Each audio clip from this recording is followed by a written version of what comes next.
यहाँ ध्यान देना सारे बच्चा को। इसके पिछले क्लास में आप लोग के घन एवं घनाभ के हम संपूर्ण थ्योरी दिए थे। आज आपको नंबर ऑफ द सम किया गया है, जो कि बोर्ड पर 1 से लेकर 3 तक बताया गया है। यानी घन एवं घनाभ एक्सरसाइज 15 से स्टार्ट होता है। यानी पहला 1 से 3 तक लिखने, इसको बारी बारी से सारे बच्चा को समझना है। पहला क्वेश्चन कहता है यदि किसी घन की प्रत्येक भुजा m गुना कर दिया जाए तो पूर्व और नए पृष्ठ के क्षेत्रफल में क्या अनुपात होगा। तो हम पिछले क्लास में ट्रिक्स बताए हैं कि यदि घन की भुजा m गुना किया जाता है तो आयतन होता है m के q गुना और क्षेत्रफल होता है m के स्क्वायर गुना। अब पूर्व या पहले कहता है उसका मतलब एक अनयिका जो बनता है उतना बनाना। जैसे कि यहाँ भुजा हम m गुना किए तो क्या पूछा है इसको क्षेत्रफल, तो क्षेत्रफल तो m के स्क्वायर गुना हो जाएगा। अब यहाँ देखना क्वेश्चन क्या कहा कि पूर्व और नए पृष्ठ के क्षेत्रफल, तब पूर्व माने एक अनयिका बन गया m के स्क्वायर, इसलिए क्षेत्रफल में आंसर हो जाएगा 1 m के स्क्वायर हो जाएगा। दूसरा बात की जाए कि 10, 5, 6 सेमी किनारे वाले घनाभ के आयतन, तो घनाभ के आयतन के फार्मूला मैंने बताए हैं, यानी L गुने B गुने A, यानी 10 गुने 5 गुने 6 गुना करेंगे तो 300 घन मीटर क्या हो जाएगा, आंसर हो जाएगा।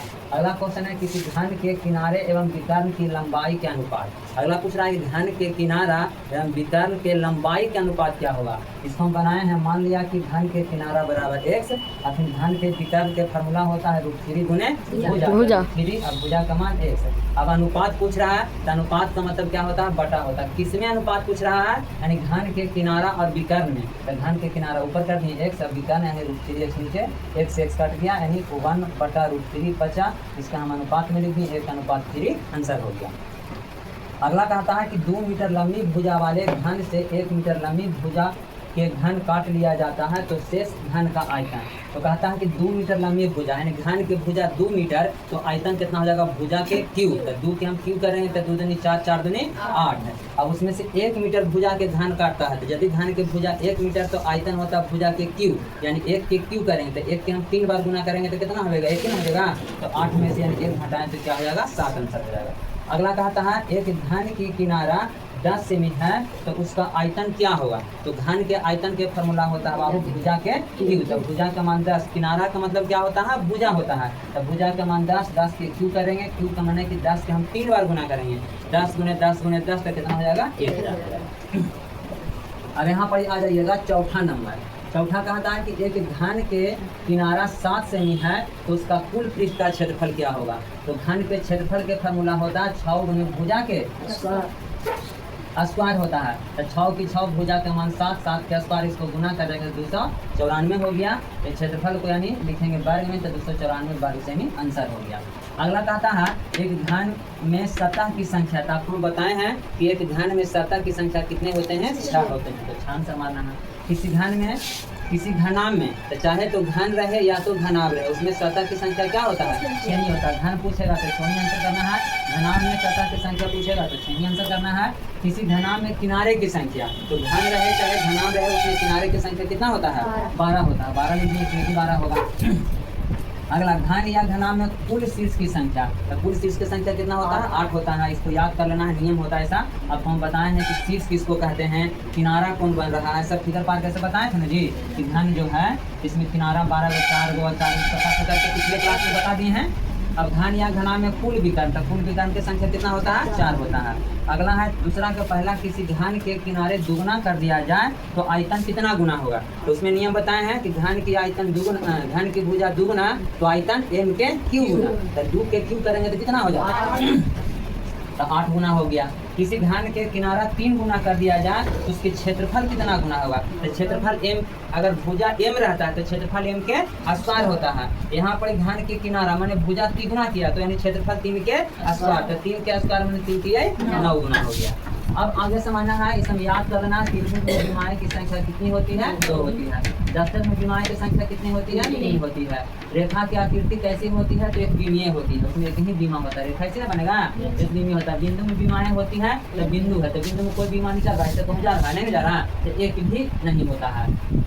अगला है किसी घन के विकर्ण 1 मीटर है तो उसका किनारा की लंबाई कितना होगा। तो घन की विकर्ण देल है, उसकी किनारा की लंबाई माने भुजा की लंबाई निकाले रहता है। तो घन की भुजा के फार्मूला हम बताए होंगे, 2-3 को बताए हैं, है ना। वो देखा जाता है तो क्या दिया गया, अगर क्षेत्रफल दे रहेगा तो भुजा का फार्मूला अलग होगा, आयतन दे रहेगा तो भुजा का फार्मूला अलग होगा। यहाँ देखते हैं कि विकर्ण देल है, घन के विकर्ण है जो 1 मीटर है, तो उसकी किनारे की लंबाई क्या होगा। तो यहाँ लिखे हैं हल करके कि घन के भुजा, भुजा तो मतलब ही होता है कौन किनारा, तो किनारा भुजा बराबर विकर्ण बटा √3, विकर्ण का मान x बटा √3 हो गया। आगे देखना है दो घनों के आयतनों के अनुपात 8:27 है, तो उसकी किनारों के अनुपात क्या होगा। तो हम बताए हैं फार्मूला कि घन के आयतन यदि दिया रहता है तो भुजा निकालने के फार्मूला होता है यानी 3 आयतन। तो पहला 8 होगा, तो 8 के फैक्टर करेंगे, 2 के पावर 3 इससे कट गया, 8 से 2 निकल जाएगा और 27 से कौन सी निकल जाएगा, 3 निकल जाएगा। तो भुजा के अनुपात यानी किनारा का अनुपात 2:3 हो जाएगा। 2 सेमी किनारे वाले घन को 1 सेमी किनारे वाले 8 घन में काटा जाता है, तो उसका कुल पृष्ठ का क्षेत्रफल क्या होगा। इस पर तुमको फोकस नहीं करना है, इस पर करना है। यानी 1 सेमी किनारा वाला 1 सेमी किनारे वाले 8 घन में काटता है। तो यहाँ लिखे हैं हल, घन के क्षेत्रफल लिखे हैं। तो घन के क्षेत्रफल के फार्मूला होता है 6 गुने भुजा के स्क्वायर। तो 6, अब भुजा का मान किनारा का होता है 1 सेमी है, तो 1 के स्क्वायर करेंगे और 6 से गुना करेंगे 6 ना होगा। अब ऐसे के वो काटता है घन 8 गो, तो 8 घन के क्षेत्रफल 8 छका 48 यानी 48 हो गया। ये तीसरा के पहला था और तीसरा के दूसरा है, सेम टू सेम इसी जैसा, ठीक है। अब चौथा नंबर से ध्यान देना है बाबू। चौथा नंबर क्वेश्चन क्या कहता है, एक कमरे की लंबाई चौड़ाई एवं ऊंचाई 12, यहाँ समझेगा जी। एक कमरे की लंबाई चौड़ाई एवं ऊंचाई 12 मीटर, 4 मीटर एवं 3 मीटर है, तो उस बड़ी से बड़ी छड़ की लंबाई निकाले जिस कमरे में रखा जा सकता है। मानते हैं सपोज दैट कि एक कमरा है इस प्रकार से, जिसका लंबाई चौड़ाई ऊंचाई कुछ दिया गया है ना। ये लंबाई कितना दिया गया है 12 मीटर और चौड़ाई कितना है 4 मीटर और ऊंचाई दिया हुआ है यानी कुछ 3 मीटर है। तो कहता है कि इस कमरा में सबसे बड़ी से बड़ी छड़ की लंबाई निकले, सबसे बड़ा छड़ क्या रखेंगे, तो सबसे बड़ा छड़ मत इसमें जो इस टाइप से यहाँ से रखेंगे कि कमरा की क्या हो जाएगा, विकर्ण हो जाएगा। यहाँ दिया हुआ है यानी कमरा के लंबाई बराबर 12 मीटर, चौड़ाई बराबर 4 मीटर और ऊंचाई बराबर का 3 मीटर। तो इसको यानी कमरा के विकर्ण, तो कमरा के मतलब होता है तो विकर्ण निकालेंगे तो कमरा जिसमें लंबाई चौड़ाई ऊंचाई दिया रहता है, उस कमरा को हम क्या कहते हैं, कौन आकार के बनता है, घनाभ के आकार के। तो घनाभ के हम विकर्ण के फार्मूला लागू करेंगे, यानी घनाभ के विकर्ण के फार्मूला होता है √L के स्क्वायर जोड़ B के स्क्वायर जोड़ H के स्क्वायर। तो L के मान कितना, L के मान लंबाई 12 के स्क्वायर जोड़ 4 के स्क्वायर जोड़ 3 के स्क्वायर। 12 के हम 2 बार गुना करेंगे बाबू, तो बराबर हैं 44 से 4 चौके 16 3 तिहाई सबके जोड़ो 9 और 6 15, 15 और 4 19 हो जाएगा।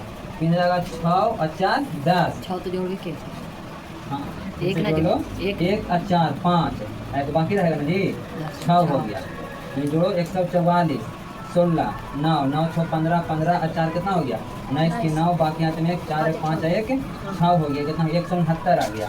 169 के बाद में क्या होता है 13 मीटर इसका क्या हो गया आंसर हो गया। अब देखना 5वां नंबर बाबू कहता है यदि किसी घन के किनारा 10 सेमी है तो उसका कुल पृष्ठ का क्षेत्रफल एवं आयतन क्या होगा। यानी घन के किनारा मैंने भुजा दिया हुआ है तो कुल पृष्ठ का क्षेत्रफल यहाँ लिखेंगे, यानी घन के क्षेत्रफल के फार्मूला होता है 6 गुने भुजा के स्क्वायर, तो 6 गुने 10 के स्क्वायर करेंगे तो 10 को 6 यानी 600 यानी वर्ग मीटर क्या हो जाएगा आंसर हो गया।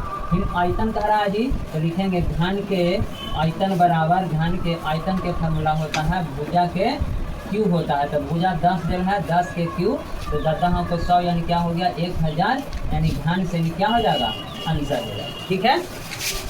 अब देखना है 6ठा नंबर कहता 4 मीटर ऊंचाई के एक वर्गाकार कमरे में जिसकी भुजा 6 मीटर है तो हवा का आयतन क्या होगा, हवा के आयतन क्या होगा। अब यहाँ ध्यान देना सारे बच्चा, कहता 4 मीटर ऊंचाई के एक वर्गाकार कमरा, पहले क्या पाएंगे एक वर्गाकार एक कमरा है जिसकी भुजा कितना दिया हुआ 6 मीटर। तो हम जानते हैं कि वर्ग उसको कहते हैं जिसका लंबाई चौड़ाई ऊंचाई तीनों क्या होता है समान होता है, जिसका सभी भुजा समान होता है, जिसका भुजा कितना दिया हुआ है 6 दिया है। तो लिखते हैं यानी कमरा के लंबाई बराबर 6 मीटर और चौड़ाई बराबर कितना हो जाएगा 6 मीटर। और इसका ऊंचाई दिल है कितना, कमरा की ऊंचाई है 4 मीटर है, ऊंचाई कितना है 4 मीटर है।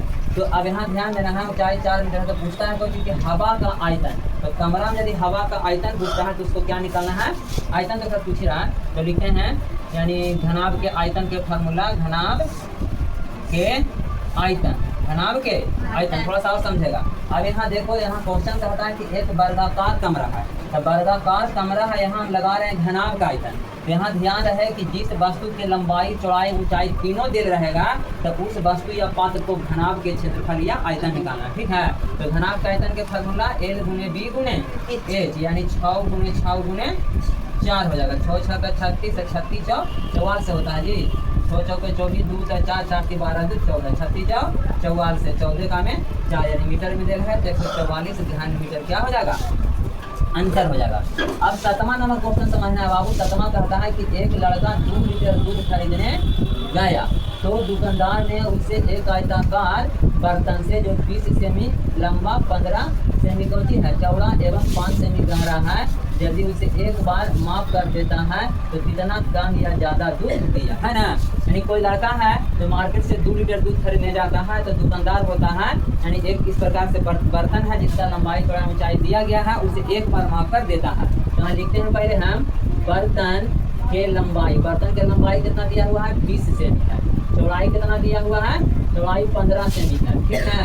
और ऊंचाई कितना दिया, यानी गहराई कितना दिया हुआ है, यानी ऊंचाई कितना है 5 सेमी है। इसको आयतन निकालेंगे तो आयतन के फार्मूला होता है L गुने B गुने A। तो कितना है 20 गुने 15 गुने 5, 15 दूनी 30 यानी 300, फिर 5 से गुना करेंगे तो 5 1500 कितना आ गया 1500 घन सेमी आ गया। यानी दुकानदार ने उसे 1500 घन सेमी दूध दिया, जबकि लड़का है जो यानी दूध कितना खरीदता है, चूँकि लड़का 2 लीटर दूध खरीदता है तो 2 लीटर बराबर कितना हो जाएगा 2000 घन सेमी, 2000 घन सेमी। यानी बच्चा को दूध चाहिए 2000 घन सेमी, दुकानदार उसे कितना दिया 1500 घन सेमी दूध दिया। तो दूध कम दिया कि ज़्यादा दिया, कम, यानी दूध ज़्यादा दिया कम है दिया जी।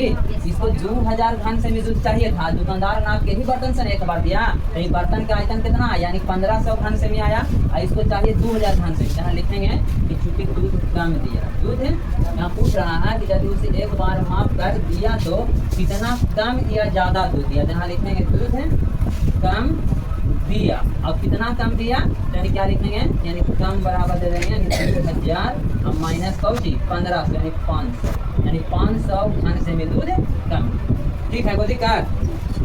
अब 8वां नंबर कहता है कि एक आयताकार तालाब की लंबाई चौड़ाई एवं ऊंचाई 20 सेमी 15 सेमी 10 सेमी है तो उसमें कितना किलो लीटर पानी आ सकता है ना।